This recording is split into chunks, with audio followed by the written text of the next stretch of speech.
Welcome into the best in paranormal podcasting. This is Darkness Radio. I'm your host, Tim Dennis. Got a great show today, folks. We are talking cryptids, specifically Bigfoot today.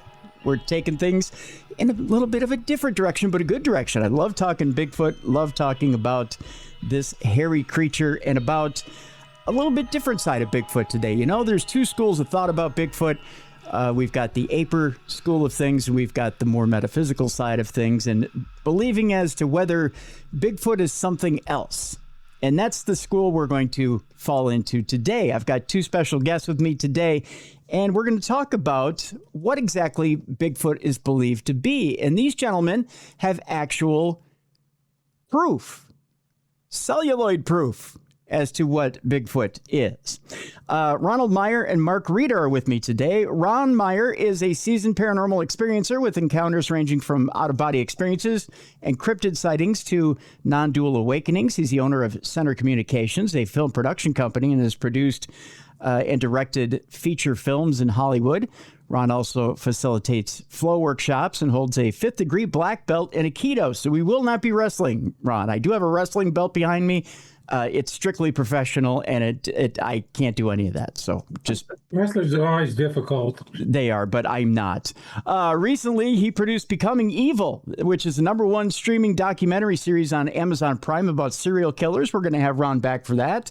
Additionally, he is a peer-reviewed, published scientist with contributions to the fields of behavioral cybernetics and paleontology.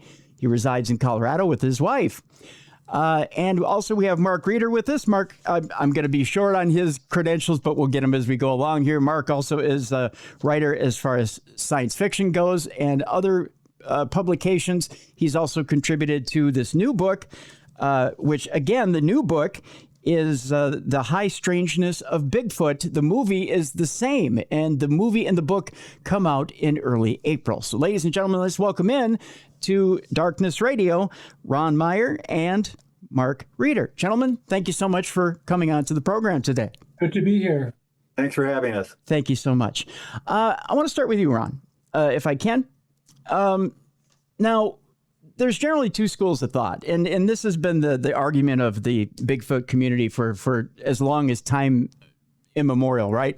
It's been, okay, Bigfoot is a living, breathing ape or aper. There's the aper school of thought, or it's got to be something more transdimensional. It's got to be another type of being that probably is not like anything we've ever seen. This thing has to be connected to something else. It's not a mammal, if you will. It's not an ape. It's not anything else. It's not like anything we've ever seen.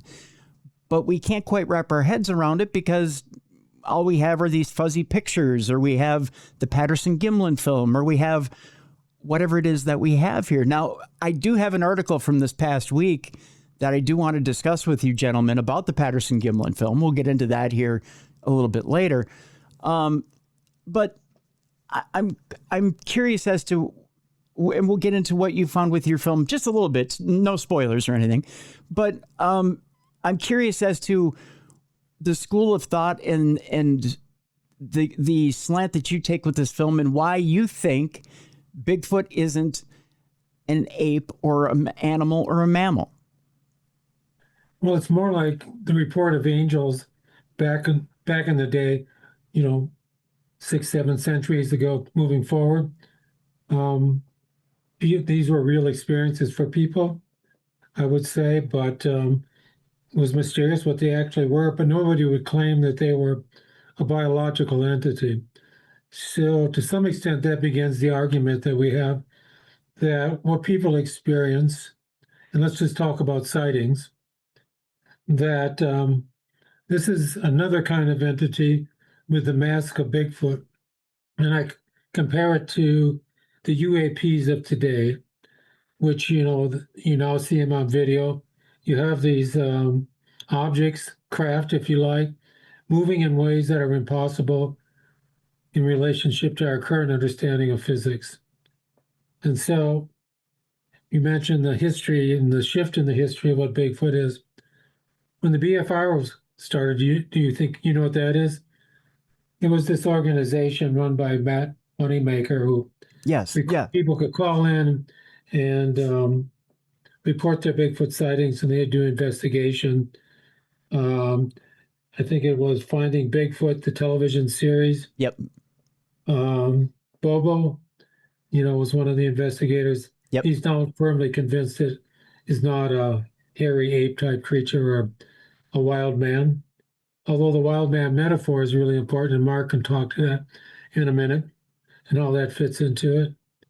And so just last year, Mark Moneymaker said, I'm coming over to the other side. And pretty much anybody who's been in the field for a long time has to come over to the other side, that it's not this biological entity of a lineage of some sort of hominid, whether it's human or monkey, ape, whatever.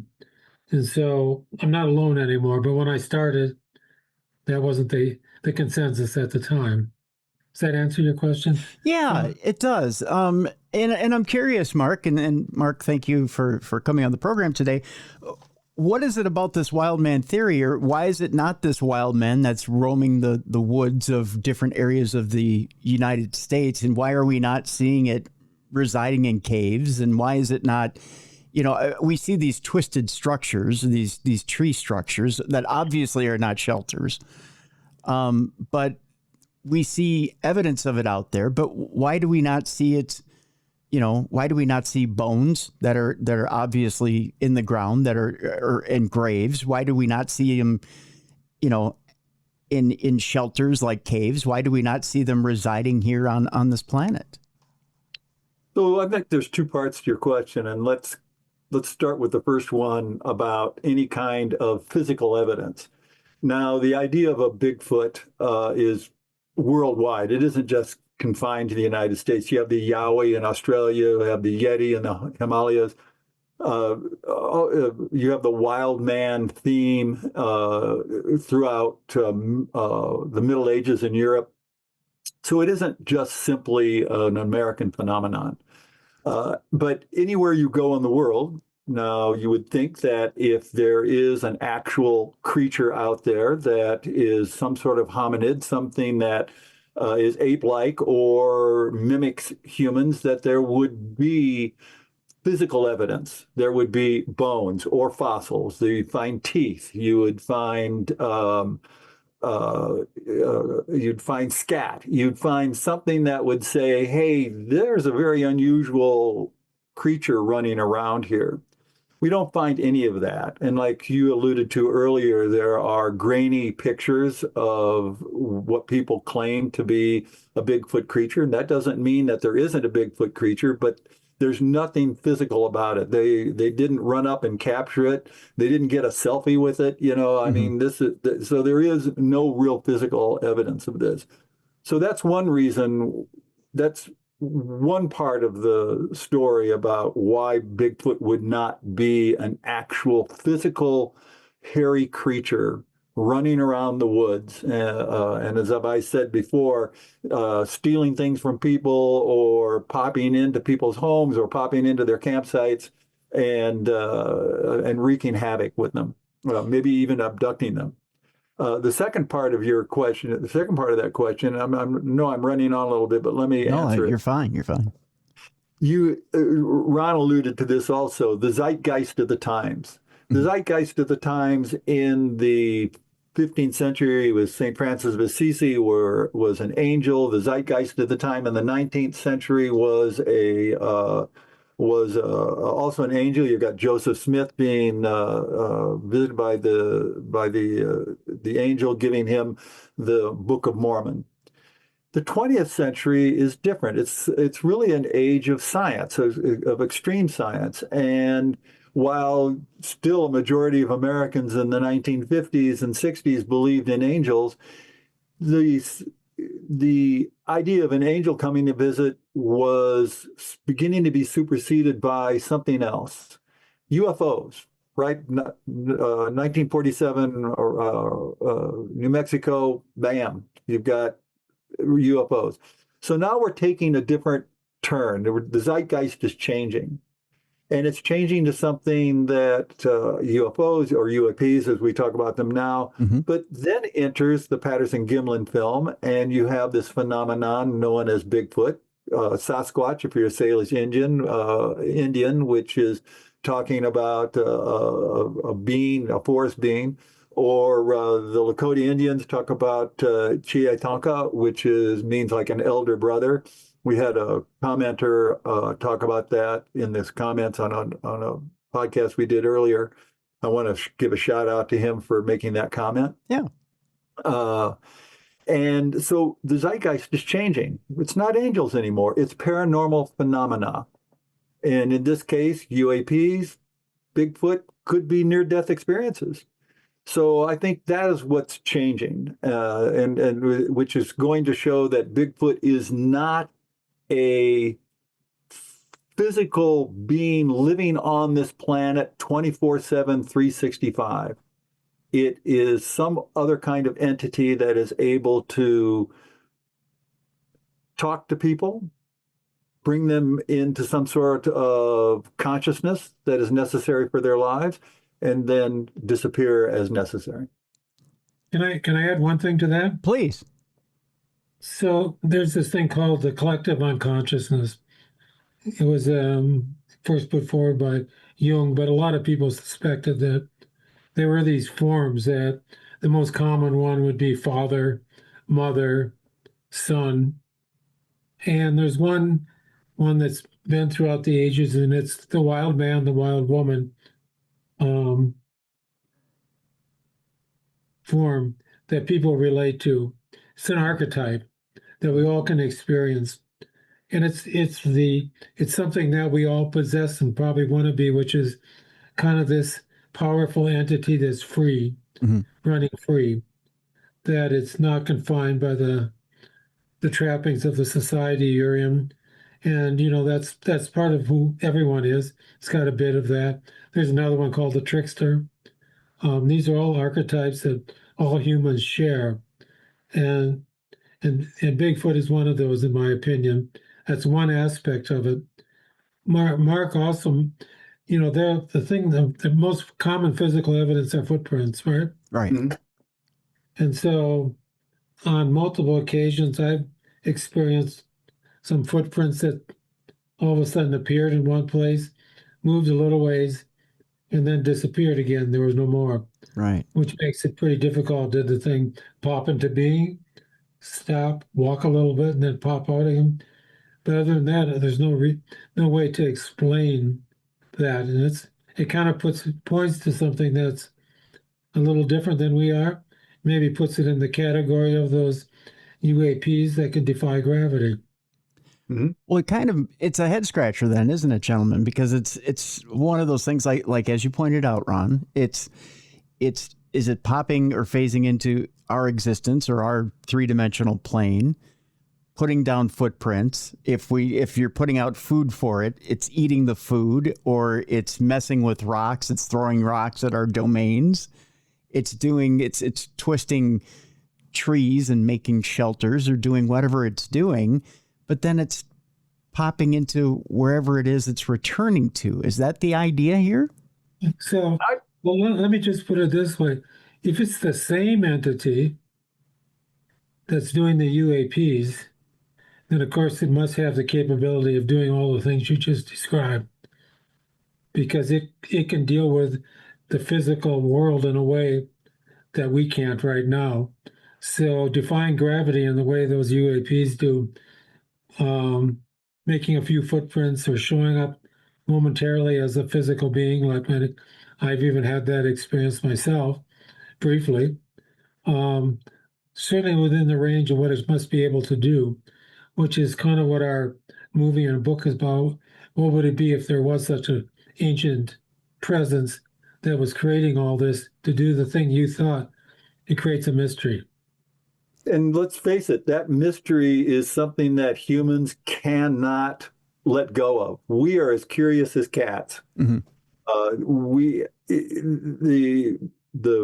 The footprints appearing and disappearing, the bent tree structures, glimpses of a being, whether it's like the Patterson-Gimlin film or something a little more amorphous, is huge, and we won't let go of it.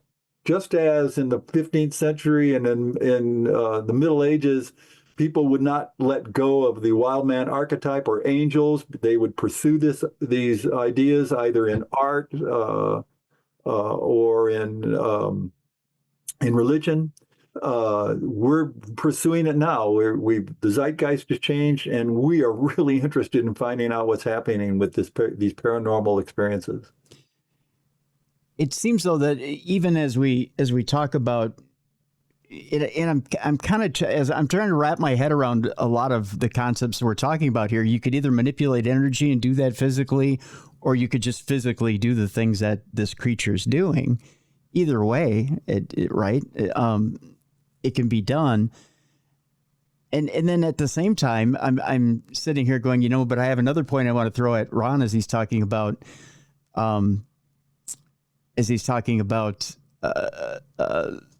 I'm all over the place here, gentlemen, today with this topic. There's so many places to go.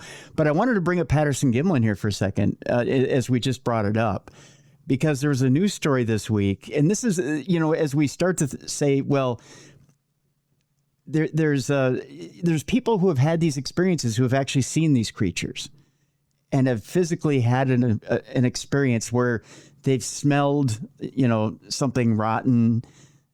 They've had the creature walk by. They haven't been able to get to a camera to take a picture, but they've had face-to-face contact and it's been docile, right? Mm-hmm. You've had other people who have had negative experiences, who have had seen an angry creature and have had to get out of there, or they've just felt surrounded by something and had a negative feeling and had to get out of there. Mm-hmm. But then you get a story like this that happened this past week, and it's kind of the figurative rain on the parade that makes you go, well, what do I believe? And let me read it to you real quick, because I don't know if you've heard the story or not. This is based on a new film that's coming out.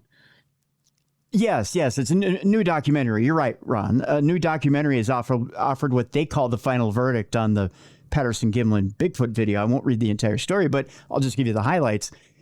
They claim that they've got unearthed footage that reportedly proves that the famous clip of the walking Sasquatch that you see in the Patterson-Gimlin film is nothing but a hoax. And they say that essentially, and again, Roger Patterson maintained that until his death in 1972, that the footage was genuine.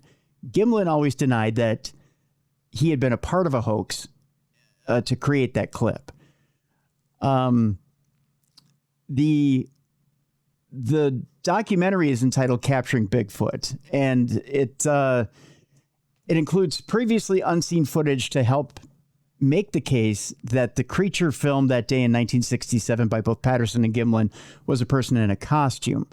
And again, you have to watch the documentary in order to see what that footage is.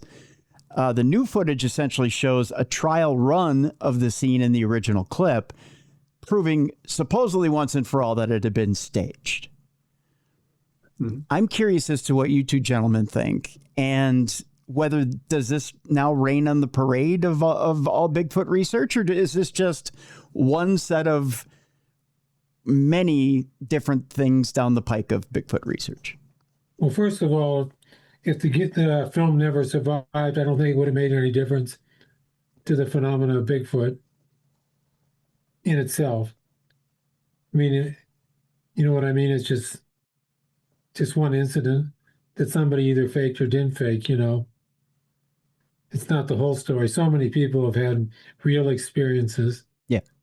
Although I must say, nobody has as clear footage, as far as I know, as that shows up. I know Bob Gimlin quite well, and I believe that if it was a hoax, he wasn't part of it. He was just a good old cowboy that was running the horses to get him up to this particular location. Mm-hmm. And it's hard to believe when the story he told about, what happened after they shot the footage, how hard it was to get down off the mountain because it rained and they practically died and everything.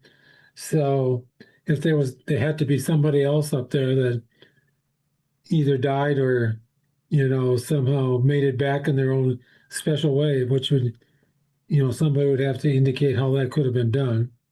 Because I don't think Bob's lying. And he never, for a long time, didn't like the idea that he was associated with it. It wasn't, he was just a hired hand at the time. So why do you suppose then, Ron, that even all these years later, I mean, we're talking almost 60 years later, why do people continue to want to dump on this film and put such skepticism on the film? Because it's really difficult to recreate that kind of movement if you put on a costume, especially back in that day. Mm-hmm. It was shot on 8mm film, not great stuff. But nobody's been able to duplicate that, what that thing does walking, in terms of with a costume on. That's one of the reasons why it's hard to disprove. It's like, it'd be hard to have a human do that. Most definitely, yeah. I'm curious, Mark, as far as your opinion goes on this. What do you think when you talk to people? If you've talked to some people about their experiences with Bigfoot, do you find that are they in a state of belief that this is an actual creature, a physical creature, or can they buy into the metaphysical part of Bigfoot, that this is something other than just an earthbound, warm animal type creature? Because I find that when I talk to people on this show about what type of belief it is, they have a hard time trying to expand their mind past this has to be something that's an earthbound, born on this planet type creature, that it's an extension of man somehow, like it's a missing link. That's a really great question, Tim, and I think it can be answered kind of easily. If you and I meet in person at a coffee shop, we shake hands with each other, we're slurping coffee. Hopefully it's not Starbucks, but we're drinking coffee. We see each other very clearly, and neither of us is going to think of the other as a simulation or as a non-living creature. So if a person, and I've listened to people talk about their Bigfoot experiences or being abducted by aliens, this was when they talk about it, it's a very visceral feeling for them. They actually did reach out and touch this creature, or they saw it with their eyes, or they smelled it. And what they feel or see varies from person to person. Some people smell something great. Some people smell something that smells like it came out of a dumpster somewhere, that only a raccoon would like. And so it's very real. So that's why if a person has an experience like this, it's so visceral, it's so unique to them, that letting go of it as an actual flesh and blood thing that happened to them is very difficult. Our senses tell us that it has to be real. I want to say one thing about the Patterson-Gimlin film, and please. This is one thing I think that we need to be really careful about with the new documentary. Until we see the metadata on that documentary, the film, right, we won't know if it was AI generated. We won't know if somebody is doing a really nice deep fake. Now, I'm not saying that that's what it is, right, but we need to study the metadata, which we can do now, which we couldn't have done back in 1967 with Patterson and Gimlin. But we can study that metadata now and see what's going on. You're very right. Yeah, absolutely. And we are in an age, unfortunately, where it's very easy to fake whatever supposed evidence, and I'm throwing up air quotes for those of you who are listening and not watching the video, on any evidence that's now presented to us anywhere. I mean, you could supposedly catch Bigfoot evidence out in the wild and supposedly have evidence, but like you said, Mark, you have to check the metadata.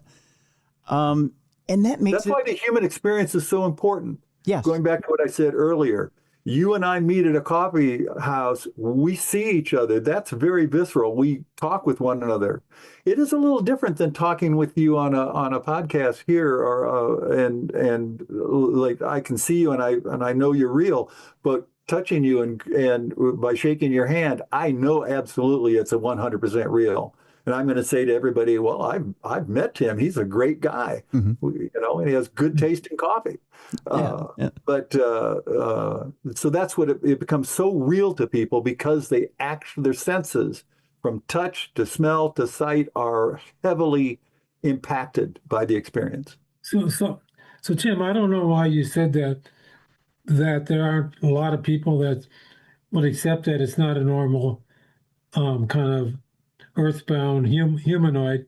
I've interviewed plenty of people. Did you see in the trailer there was that one guy that said, kind of disappeared, pixelating like in the Predator movie? Yes. There's tons of people I've interviewed that have that experience. The reason I've said that is because I've been to different paranormal conventions where, believe it or not, there is a very split community at paranormal conventions. When you bring that up, they go, no, it's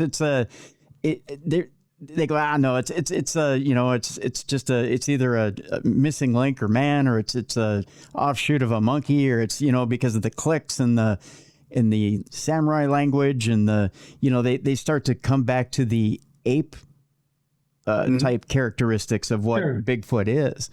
And so they tend to want to disagree with the fact that it's not. And I'll tell you, we'll take our break and I'll tell you why that comes up. And it has to do with, again, another Finding Bigfoot cast member and a book that he put out, and some of the backlash he got for a book series that he put out. And I'll tell you the story here, Ron, in just a second, and why that comes up. So it's the other side too. You got to mention the ones that had experiences that they could not explain and are willing to accept that this is something different. I've interviewed tons of those people. Yeah. And it's an interesting community, because you don't get people who generally fall on in the middle and say, well, I don't know if it's one or the other. They either believe it's very much they're apers or they're the other side. They don't. I've been doing this for 10 years and it's shifting dramatically. Oh yeah. There are a lot of people that believe now the other side, and they've opened up their minds. But there is a very staunch aper community out there that, and boy, they hold firm. Absolutely. And they boy, do they let you know it. They let you know it if they believe that. So I tell you what, let's take our break here, Ron. And when we come back, I'll tell you about Ronnie LeBlanc and his Monsterland series, and how I first found out that this aper community can be, let's just put it this way, they can hold their ground and they're quite vocal.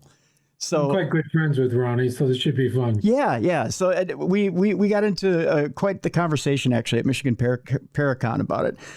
So when we come back, we'll talk with Ronald Meyer and Mark Reeder about that aper community and why it was such a kind of an uphill battle at first. And we'll talk a little bit about Ronnie's research. And I want to get into the whole UFO and Bigfoot connection, and then we'll discuss that a little bit more, because I found that fascinating as well.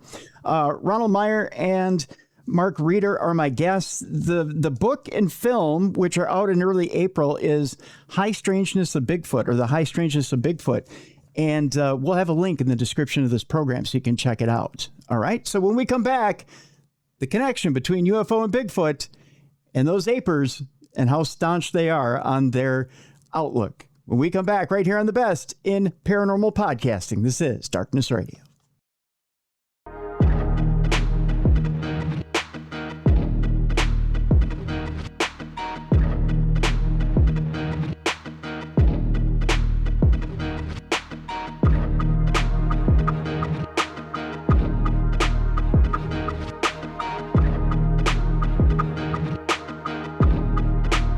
Welcome back to the best in paranormal podcasting. This is Darkness Radio. I'm your host, Tim Dennis. My guest is Ronald Meyer and Mark Reeder, and there's a book and there's a movie. So there's two projects here, but they're one and the same. The High Strangeness of Bigfoot is both the book and the movie. They come out in I believe early April, you said, right, Ron? Correct. Right. All right. And we'll have a link in the description of this program so you can kind of check it out there. When last we left you, we were talking about the connection between UFOs or UAPs and Bigfoot. And I was mentioning our good friend Ronnie LeBlanc, who is previously, or formerly, I should say, of Finding Bigfoot.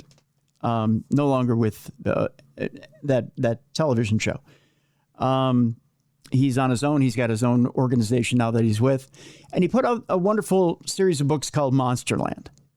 And Ronnie and I had a very deep conversation a few years back at, in fact, his booth was right near mine at Michigan Paracon. And he's been on this show. He's appeared on this show. And we started to talk about the connection, and he had found this connection when he was very young between UAPs and Bigfoot. He would say every time I would see a Sasquatch or Bigfoot, I would look up and there was a craft. And I went, oh, okay, that's an interesting connection. And he said, but every time I would go to suggest this, especially to someone who's an aper, I'm going to use the slang term just because it's, it's a short show. But time is money, right? But he said every time I go to suggest this to an aper, boy, would I get pushback, right? No. This isn't a transdimensional creature. This is a flesh and blood creature. I can tell you that it's got to be in the same ecosystem. It's got to, I've been out in these woods for 30, 40 years, right? I know that over there's a squirrel, over there's a rabbit, over there is this. And if Bigfoot exists, it's either got to be an offshoot of man, it's got to be an offshoot of a monkey, it's got to be an offshoot of this. So, no, you're wrong. It doesn't come from an alien ship. It's got to be from this planet. And if you take DNA samples, if you take blood samples, well, of course it comes from a bear or a wolf or something or a monkey, because it's got to tie in somewhere. So, of course, you have that camp there, Ron, and I'm only pointing at you, Ron, because we had left off with that conversation.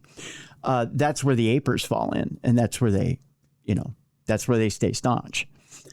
And so Ronnie and I were going back and forth, and I said, well, I get where they're coming from, but then you talk about transdimensional or something that may travel through a portal, and to me that makes a lot of sense too, because as we've been talking about in the beginning part of the program, footsteps that you see a few tracks and all of a sudden they disappear out of nowhere. Where are their layers or caves? How come we don't see families of them?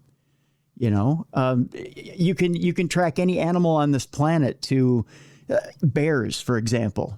There should, bears live in caves or they live in dens. You can track them back to their dens.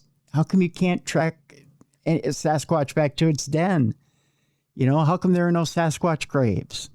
How come, there are so many, you can't find their food supplies or there are a bunch of questions that just come up that you could write lists of things as to why you can't trace certain things about Sasquatch. And I think we've written them down time and time again on this program over 20 years. And every time you bring it up to an aper, they seem to have an answer. And they'll tell you about bacteria and breakdown of bacteria and things that they give a lot of credit to Sasquatch to, which Sasquatch seems to be a better survivalist than most soldiers of fortune. But to me, it seems like you give a lot of credit to a creature that supposedly is out there in the woods and throws rocks at homes when it gets angry. Does that seem to make sense, Ron? You state the question. So, based on Expedition Bigfoot was the actual series. Oh, I'm sorry, not Finding Bigfoot, Expedition Bigfoot. Yeah, I'm sorry. So it was, Cliff Barackman and Bobo. Yeah. And Moneymaker, they were in the other one. But as I was saying earlier in the show, if you So, when you do a show like that, there's a Bible. This is the way the show is going to be, and it's always going to be chasing some sort of humanoid, Earth-like creature. That's just the nature of both those series. That's what they're after. Mhm. Well, no matter what they film or see, they're never going to show that if it doesn't jive with what they say they're looking for. Mhm. So if they actually found it in some other way, they'd have to change. Yeah.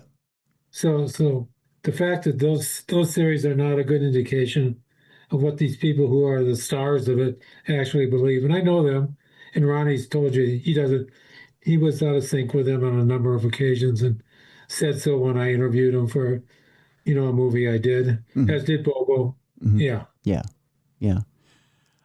Is that what you're after? Well, I guess what I'm looking for here is well, I guess I'm looking for that, and then a little bit more. I guess I'm looking for, why is it that we can't convert that other camp and bring them over to this side? What is it that you found in your research that would bring that other side over to you? And so are these people that had are they experiencers, or are they just armchair debaters? I mean, that's a good question. You see, there might be a difference. True. What do you say to the people who have been out in the woods for 30, 40 years that let's say they're hunters, let's say they're gamesmen, let's say they're people who have been sitting out in the woods and say, I know every inch of this woods. I know what should be out here, and I think I know that Bigfoot should be a flesh and blood creature, and I think I know where it fits here, and there's no way that it could be a transdimensional creature. What do you say to someone like that? Well, I would ask them, because you can't prove the negative. So they haven't at least in terms of the way you're expressing it, they've been running out in the woods and never seen a Bigfoot, right? Mm-hmm. And so, of course, they're not experiencers. So then they have to kind of figure out how their worldview allows them to deal with the people that say, they saw it and it was weird, Yeah.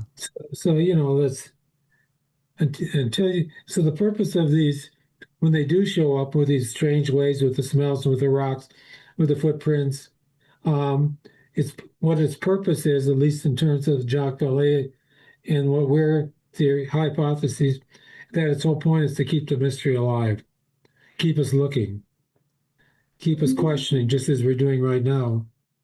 So that's the purpose of it. So when we did this movie and we went and did this protocol, we encountered pretty much everything. We recorded chatter, subsonic pulses. Certain people felt energies in their bodies. Other people had a non-dual experience where the self disappeared. We had smells.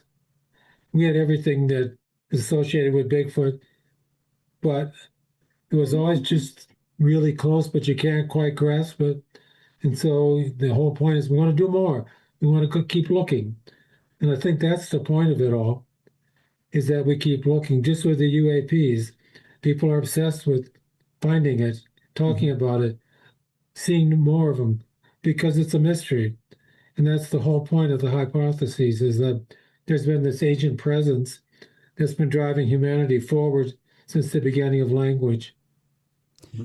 Let's use the metaphor of tunnel vision. Okay, right. So if I have tunnel vision and I'm saying to myself, Bigfoot has to be a flesh and blood creature, and my tunnel vision is such that I can't see anything else, it doesn't mean that what is outside my tunnel vision isn't real. It just means I'm so focused that I can't imagine something else. But also, let's look at it from another point of view. Can't both sides be true at the same time? If we go back to what Ron was talking about with the Jacques Vallée control system hypothesis, if the entity, the presence, is manifesting either as a UFO or, in our case, what we're talking about is Bigfoot, it can manifest for that moment it needs to, and for the aper, for the hunter in the woods, that's what it looks like. That's what it's going to become. And that's what the mystery is going to be for it. How did this thing suddenly appear? Or why is it here in this shape and then suddenly disappears? So we have a hypothesis here, the idea of a presence that continually creates a mystery for humans to solve, that sort of looks at both. It looks at the aper side of it, it looks at the interdimensional or the transdimensional side of it, and says, you know, both of these can be true. Because they serve the purpose of creating a mystery that humans chase after. And as we chase after the mystery, we find answers. And as we find answers, more questions arise. We chase after more questions. We chase after more mystery. We go from our hominid ancestors, so 200,000 years ago, that were using stone tools and had just discovered fire but hadn't discovered language yet, to a 21st century Stephen Jobs having this idea for an iPod and an iPhone.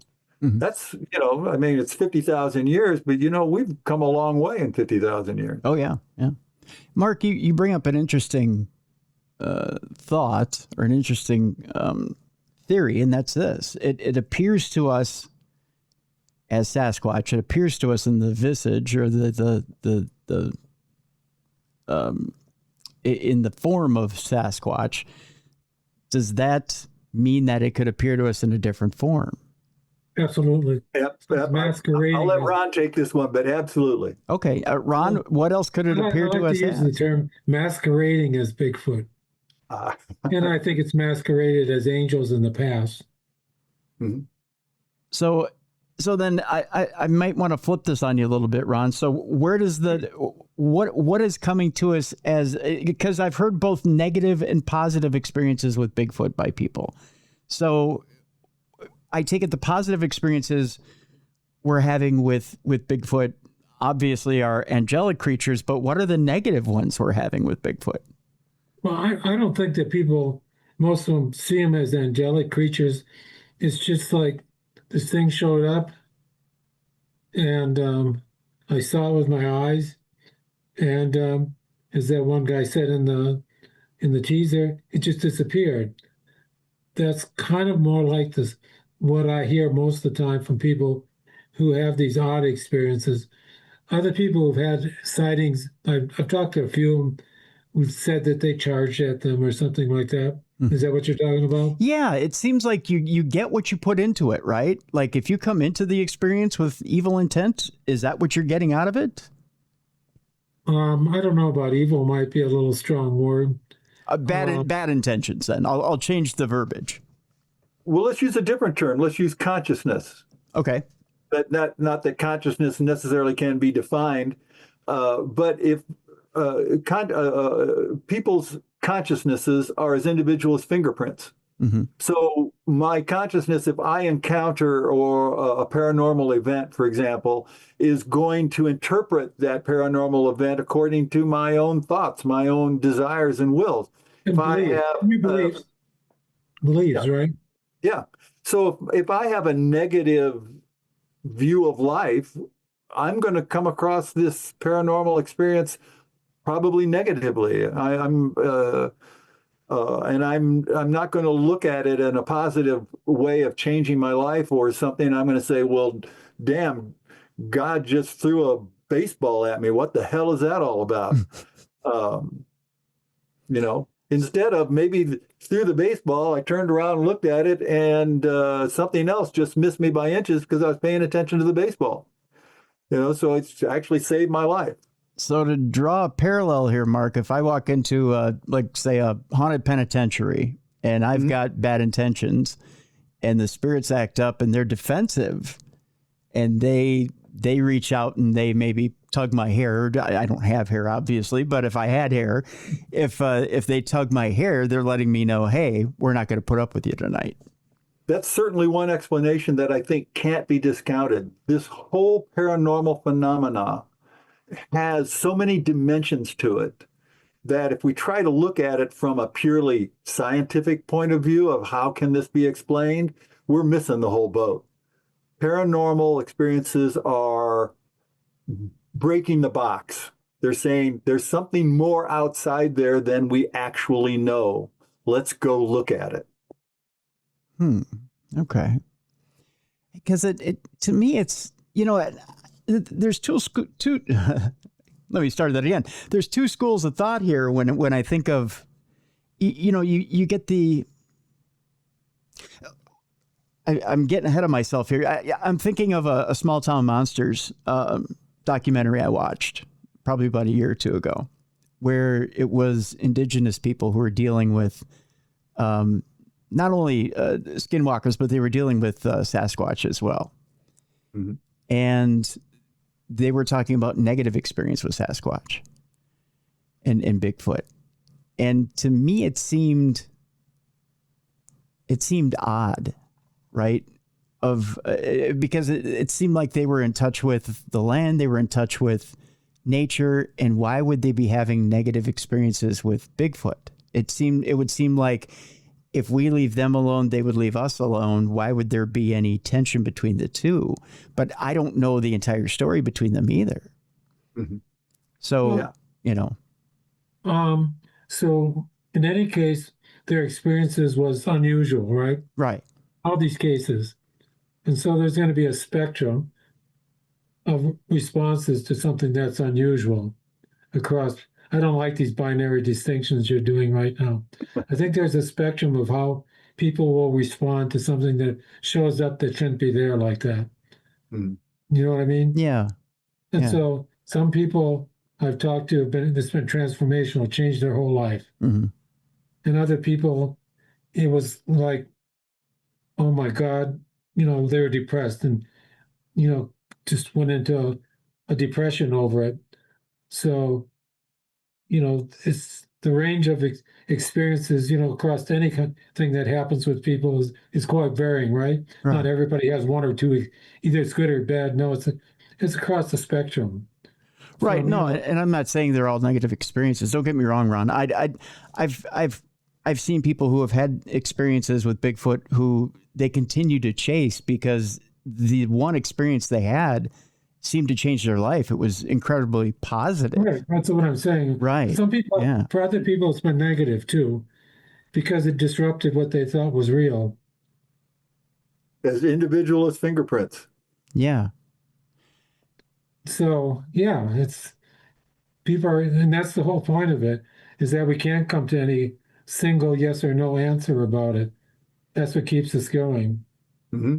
To the people that are having these experiences, are they describing it like an otherworldly experience? Or are they describing it like you would contact a spirit? Or are they describing it like having made contact with something in nature? Well, usually they're telling a story about it, right? Mm-hmm. I saw it came out from behind a tree, it walked over into this field and then disappeared. Or I was driving my car and this kind of tall, hairy thing, white in color, it's like speaking of an Apache woman, and it ran across the street and disappeared on the other side. And I've never driven that road before. Again, so they're always saying, they have a story to tell. How did it show up? It showed up in this way. I was walking down, I was searching for Bigfoot, and something kept throwing rocks at me or something like that. Mm-hmm. They never hit me. So they tell that kind of story. Mm-hmm. And nobody says, well, I tracked it, for 2 hours. Mm-hmm. Yeah. I pulled out my camera and took a picture of it. Nobody ever says that. It's really quite short, almost invariably. It's a very brief encounter. I don't know if anybody that's watched them for more than a few minutes, had the visual sighting. And like the guy that you see, in the beginning of the trailer, mm-hmm. He was just an ordinary kind of person, kind of working class person. And all of a sudden this thing showed up to him. He didn't talk about it for a long time. He didn't tell anybody. But eventually he met a Native American who helped him go through it, Mm-hmm. and they talked about it. And now he went on camera and told me about it. Um, if I were to ask him, to speculate on what it is, he probably wouldn't have the language to go into it very deeply. I had this experience. It was unusual. I saw a similar thing in a movie, like The Predator, where the predator just disappeared and pixelated. That was the best he could say. It just disappeared like that. Um, so they're always people are always telling me the stories of things that they had, and they're short. And some people say it was transformational for me. It scared me. I was fascinated. I just stood there. I didn't know what to do. Um, if you ask them, how did you respond to it? It's all over the place. Ron, in the 20 years we've been doing this show, I've maybe had 3 people that I can count that have said they've had a deeper relationship with Bigfoot or Sasquatch than just what you described there. And I don't know whether I can believe the story or not. I honestly, but it's like, well, it goes as deep as this. It's either I continue to go out and give Sasquatch food and I feel a telepathic bond, like almost like I can read its thoughts, it can read mine, or there's a series of grunts or whatever, or I felt like I could almost understand whatever was going on out in the woods. But, or, there was an exchange of some sort, but it was an extended exchange, but never I could call it on command. It would come to me, nothing like that. So I certainly have heard cases like that. And when I do my filming expeditions, I usually have at least 1 or 2 people that can do that, because I think they add to the mystery. So when you see my movie, I have 2 women who you'll see they're interacting with Bigfoot in that way. The energy felt, and what they felt at one point was actually confirmed by somebody's flare. They could see it through there, but what they were feeling. So it kind of corroborated what occurred. really, You'll see it in the movie. okay, So interesting. yeah, I know these people quite well. Some of them was like, whoa, that's a lot. I don't know if I can accept all that, but other ones, there are people that have different, again, it's a spectrum of how sensitive you can be to some phenomena. With my geology background, I can go out and look at a landscape and I'll see all sorts of stuff, Mm-hmm. in terms of what's happened with the rocks and what existing. For other people, just say, oh, it's really pretty, Yeah. So, again, it's not yes or no. So I don't doubt that those people are having real experiences. And again, if it's a masquerading entity, then of course that's just the way the masquerading Bigfoot interacts with them. Do you believe? And now I've had one particular guest come on the program and say that they can communicate psychically with either Dogman and or Bigfoot and Sasquatch. I've had a couple of them. Do you believe that there are psychics that can reach out to these creatures and communicate with them and maybe foretell of their being in a certain area? Yeah, absolutely. I've run into those people. I filmed them. Really? For sure. I mean, I've had others tell stories like, "Whoa, I don't know if I believe," but I've been with people who can do that. I'm going to be in Sedona with one, going back to Bradshaw with one who's good at doing that. So how do you back that up? Do they say, well, Sasquatch is going to be in this particular clearing at this time, and then you go witness that? Have I done that? Yeah. I mean, did I film it? Yeah. No, I haven't done that. Okay. But I've, as I was saying to you before, getting it, seeing the hot spot that they were talking about, recorded in that way in the infrared spectrum. Yes, I've done that. It's in the movie. Okay. Interesting. What can I say? I mean, I don't do that. I personally don't get that sense, myself. Yeah. Again, I think it's on a spectrum of people. They probably also connect with other things. They're kind of like psychics or sensitives. Mm-hmm. They've been around forever, right, Mark? I think that's very true. We're talking about a spectrum here, and I think if we use the metaphor, the Chinese metaphor of the teacup and the teapot, if you have an empty teacup and you're filling it, it's going to fill with a lot of experiences. But if you have a full teacup because you already know everything, or you think you already know everything, then your sensitivity to what's going on around you is going to be completely diminished.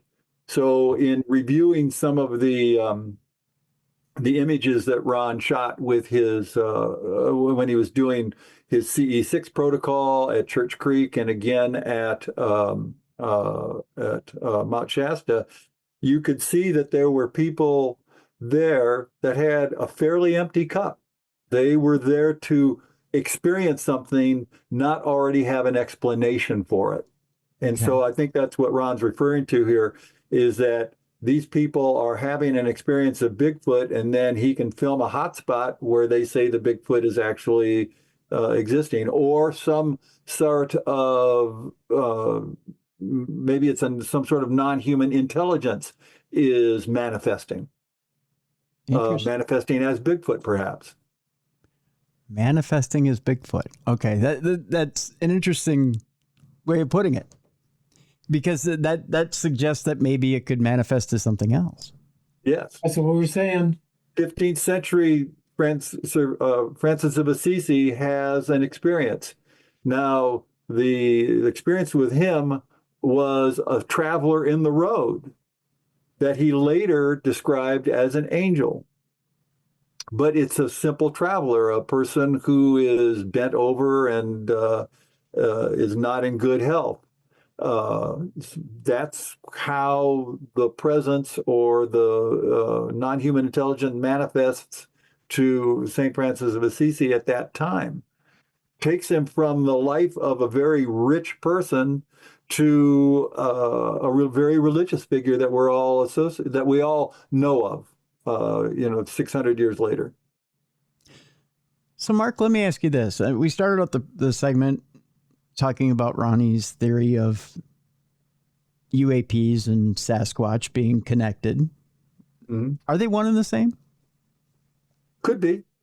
I've got to tell you, I've spoken to Ron about this, and we've talked about it. I'm a natural born skeptic. I want to say no automatically. Okay. But in the last 6 years of working with Ron, I have learned one thing really importantly, that as a skeptic, I can be wrong. So I don't want to look at this with this full teacup that says, I already know that UAPs and Bigfoot cannot be the same thing. They've got to be different. No, I want to look at it with the empty teacup that says, I don't know the answer to that. So it's possible that they could be the same thing. They could be manifestations of a presence, as Jacques Vallée asserts in his control system hypothesis, of a presence that is continually creating a mystery for humans to follow. So I'll ask this of you individually, because I don't want a combined opinion here. I want it individually. Ron, are you of a mind that whatever Bigfoot may be, because it seems like it is not just one species, but maybe it's a presence, or I don't know how to describe it now. You guys have changed my mind on it. Whatever this is, do you believe it is inherently good? I don't believe it's good or bad. It's just neutral? These are terms that apply to human beings. Okay. And, it's another binary distinction, right? Yeah. And so, you seem to love binary distinctions.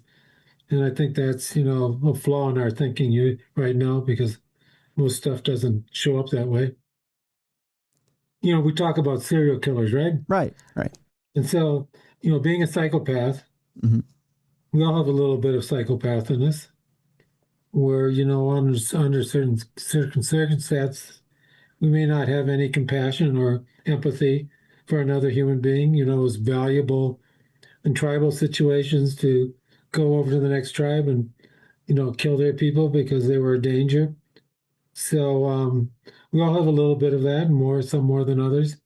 So putting some with intelligence or consciousness, all these things, putting them in a binary form, which is normal for us, is misleading us and stopping us from really learning what's going on. That's my opinion about this. I don't like responding to these binary distinctions. Okay, that's fair. That's fair. Mark, are you of the same mind that it's not fair to judge it under a binary umbrella? I'm going to approach this from a different point. I'm from a different aspect. Okay. I'm a writer of science fiction and fantasy, and in my stories, I always have good versus evil. Yeah. Because that's a great storytelling thing. People love it. You go on TV now, you go to NCIS or you go to some other show on TV, it's always good versus evil. Great storytelling. And people love those kind of binary things. Good versus evil. And when good triumphs over evil, we think, yes, okay, this is really good. And politicians, they couch things in good versus evil. So going back to, and I'm sorry, but I'm going to have to refer to what Ron talked about in a tribalism, you have a self-other. The self is good, the other is bad. We're going to tell the story about ourselves, which is good, and therefore we're much better than the tribe down the up the stream, which shits in our water, and and we don't like them. They're bad people. Mm-hmm. I believe that an entity, whether it's a non-human intelligence or a presence like Jacques Vallée talks about, that there isn't a sense of good and evil. That entity is just there. And it is opening the door to mysteries for us by making, well, let me rephrase that. It is presenting questions to us, and there is like Monty Hall and the deal. Make a deal. Let's make a deal. There are 3 doors there, but in this case, there are an infinite number of doors, and we get to choose which door we walk through. Is the door we walk through inherently good or evil? It's just a door. So that's my point of view on it. Okay. Ron, in the trailer and even in this conversation, you kind of intimate that whatever this, I don't want to call it a species, whatever this is that is looking over us, whether it be the aliens or Sasquatch or whatever it is that's representing itself. We call it a presence. A presence. Thank you. If we have to give it a label, let's give it a label of the presence. That this presence is looking over us, that maybe it has a vested interest in us. But to have a vested interest in us, it has to have a payoff, doesn't it? Possibly. So should I give you a quick one? Sure. So when we did the investigation at Church Creek, it pointed to 2 things. Language, the origin of language. Without language, we'd still be monkeys. Mm-hmm. Everything that's human, we call human, is really not shared by anything else, is language. And language is not just, a lot of things communicate, but language, as we know now, is auto-regressive, and we have a new form of it in artificial intelligence, the large language models, okay? Yep. And if you ever experience them, they don't know anything about the outside world. All they have is a statistical relationship. I'll just use the word words, and they can produce all this stuff just by that. And there's a hypothesis that we have one too. That's why you and I can talk. Mm-hmm. Operating maybe on our brain, but in some way we're hosting one. And if you start looking at your own thoughts and how they emerge or your feelings, you can kind of see it operating. A lot of times you go to the same old attention's drawn to the same old stories over and over, and and it's useless to do that, but it keeps generating. So everything that we say and think is generated by this language type model, the autoregressive model. So that's kind of what we think this thing is. It's an auto-regressive kind of presence. And since it's all of a, it's led us from, as Mark said, taking stones and cracking them together and seeing there's an effect there, to building these new large language models where we have a second form of it. Mhm. And maybe it's a better form and it'll get rid of us. Maybe that's its purpose, but it certainly has led us to it by keeping the mystery alive. If we still believed in the worldview of the Greeks, we wouldn't have built anything like this. So when we discovered, the microscope, we could see that there were these little things that made us sick. It wasn't evil people or spirits or anything like that. And so each step opens up something new that eventually led to that. Maybe that's what I wanted to do. It's just a guess, but it's all about language. It has to be about language. So eventually we may find something that they find useful, is what you're thinking. Well, it's a way of exploring and creating possibilities in the universe. That's what us humans do. Okay. We have millions of cell phones. They wouldn't have been possible before. Yeah. So it's generating new possibilities.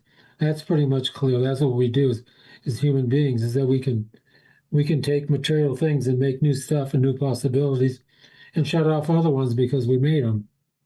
That's kind of the Jacques Vallée point of view. I don't know if it's true, but I'm thinking people should start thinking this way and asking the questions, because AI is coming along as the new form really quickly. Yeah. If it develops the self-other distinction that we talked about before, it's the superior intelligence, and usually the superior intelligence wins, which is what people are worried about. Yeah. There's a lot of worry about it. Mark, do you have any other hypothesis as to why this intelligence would want us even around if it's a superior intelligence? I'm going to answer that with my author hat on. I'm currently working on a series called, for young adult science fiction series called Earth Ice Age. And in it, I've actually created a Bigfoot type character who is known as a maker, and they are here on the planet because of the diversity of life on Earth. And there's no place else in the galaxy like Earth. But they're really disappointed in humans because of the way we've been treating the planet and the way we are actually eradicating species. So my take on it is that through that novel, one take on it is that the Bigfoot, or this entity masquerading, putting on the mask of Bigfoot, is here not for humans, it's here for the planet. And it dovetails into what Ron was talking about, that it sees that the only way out of this is to create some way to get rid of humans.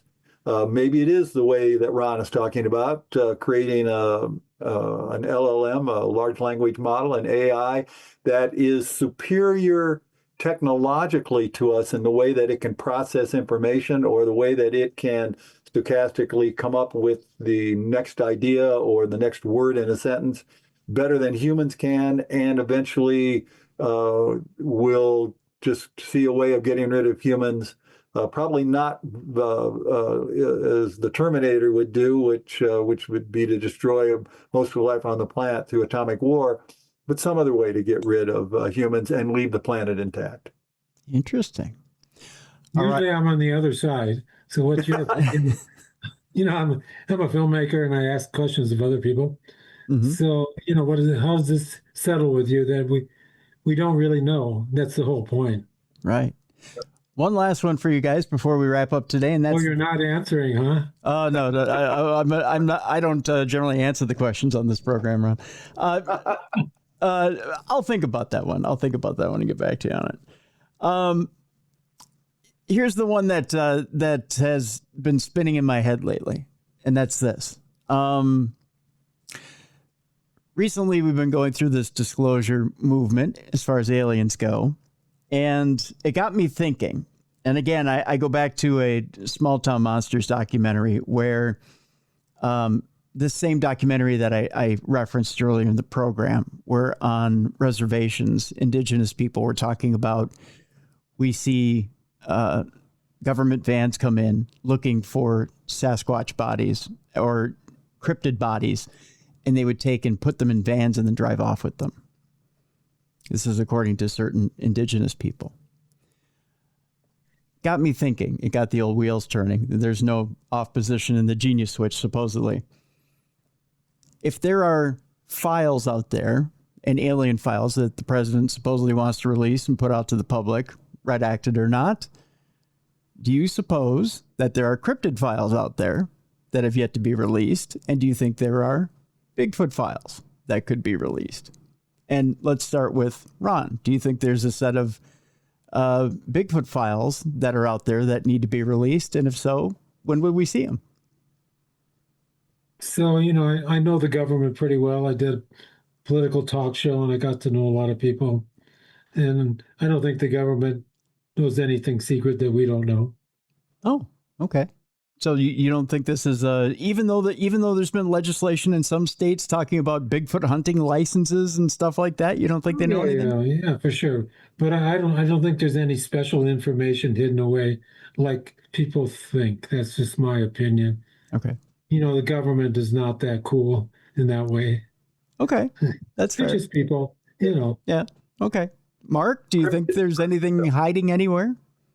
Well, cryptids, Bigfoot especially, is a huge multi-billion-dollar business. So it makes sense that as a lark, a state government might issue faux Bigfoot hunting licenses as a fun sort of way to get revenue. Is there something out there hidden by the government that the government would release?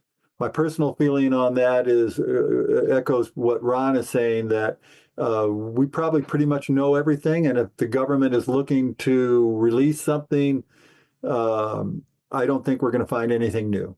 Okay, fair enough. All right. What about you? What about me? Yeah. I honestly believe there might be a small dark project out there. DARPA project, maybe? No, not a DARPA project, a small dark project. Okay. Yeah, a small dark project. But it's not huge, just a small one that potentially would have gathered certain cryptids just for study. And that's certainly a possibility. And if anything, just to understand what it is and what's out there.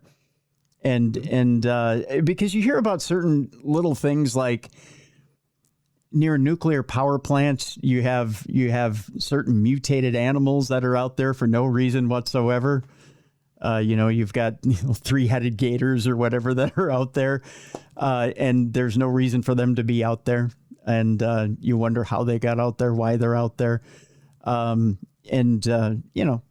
like that. Yeah. So it wouldn't surprise. Nothing shocks me, guys. I mean, honestly, nothing shocks me. So if there were some sort of program that got filed under, for some odd reason, agriculture in the agriculture department, it wouldn't shock me. And some sort of dark project that just got signed off on there. Now watch, I'll come up missing at the end of the week, and you guys will know for sure that happened. Well, it's been good knowing you, Tim. Yeah, I appreciate it. So remember me well. The name of the book and the name of the movie is The High Strangeness of Bigfoot. We have a link in the description of this program. Ronald Meyer and Mark Reeder, I want to thank you guys so much for being with us today. And a hoot. Thanks for having us. Thank you so much. And Ron, we'll have to have you back to talk serial killers. That's for sure on True Crime Tuesday. So you got it. Look forward to that. Are you one? What's that? Are you one? No. The first podcasting serial killer, that'd be a story. That would be, but it wouldn't be me. I don't have the constitution for it, my friend. I don't no. But it would be a heck of a story. Actually, I thought somebody was making or had made a story says something like that, or was making a movie to that effect. I could have sworn. Good idea. I could have sworn. Story. Yeah, you know what, Ron? You better jump on it before somebody does. Yeah, that's how he or she recruits its victims, right? Yeah, that's how they. That's right. They recruit the story and then they act it out. That would be a heck of a movie. I'm telling you. Oh my gosh, that is great. See, okay, it's copyrighted for everyone who's listening and watching right now. It's copyrighted. Ron's going to make it. You can't take it. All right, there we go. I'll do the screenplay for him. There you go. Mark will do the screenplay. All right. That'll do it for this week, folks. Again, we're on the weekend, so a couple of things to remember. One, the Apple app is being updated as we speak. Look for your updates. The Darkness Radio Apple app. Two, you can support the show by going to darknessradioshow.com. We got brand new Darkness Radio hoodies, t-shirts, rocks glasses, mugs, also True Crime Tuesday swag as well. Go to darknessradioshow.com. Go to the store and support the show, please. 3, rate and review us. Give us a good review. 5-star reviews on Apple Podcasts, Spotify, wherever you listen to us, and on YouTube. Please give us a good review there as well. And 4, we're on the weekend, and we had a lot of snow. I don't know about you, but up here, up north in Minnesota country, we got dumped on. Although it's supposed to melt away, there's going to be a lot of cleanup to do. Remember your elderly and disabled members of your community. Please be a light in someone's darkness this weekend. Go help someone with some cleanup after all this mess this past week. Again, be a light in someone's darkness this weekend. Help out the elderly and disabled in your community. A message from your friends here at Darkness Radio. For Mally Fox, for Travis Thorpe, for Jessica Freeberg, for Beer City Bruiser, I'm Tim Dennis. Thank you so much for continuing to support us and for listening and watching the best in paranormal podcasting. This is Darkness Radio.